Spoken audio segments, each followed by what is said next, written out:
અરવલ્લી જિલ્લામાં આઈટીના દરોડામાં ઈડીની એન્ટ્રી બાદ મોડાસા શહેરમાં ફફડાટ ફેલાયો છે તો વિદેશમાં નાણાંની હેરફેરના પગલે ઈડી પણ તપાસમાં જોડાઈ છે। મોડાસાથી કરોડોના નાણાંની વિદેશમાં ગેરકાયદેસર હેરાફેરી જોવા મળી રહી છે ત્યારે મની લોન્ડરિંગ અને ફેમા એક્ટ હેઠળ કાર્યવાહીની શક્યતા રહી રહી છે તો કરોડો રૂપિયાની રોકડ આઈટીએ જપ્ત કરી છે।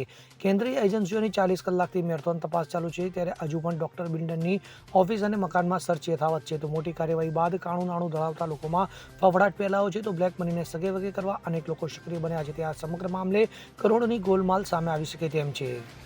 અમિત ઉપાધ્યાય સાથે CN24 ન્યૂઝ અરવલ્લી। હવે જુઓ દેશ દુનિયાની તમામ ખબરો તમારી આંગળીના ટેરવે। ઉઠાવો મોબાઈલ અને ગૂગલ પ્લે સ્ટોર પરથી ડાઉનલોડ કરો અમારી CN24 ન્યૂઝ મોબાઈલ એપ।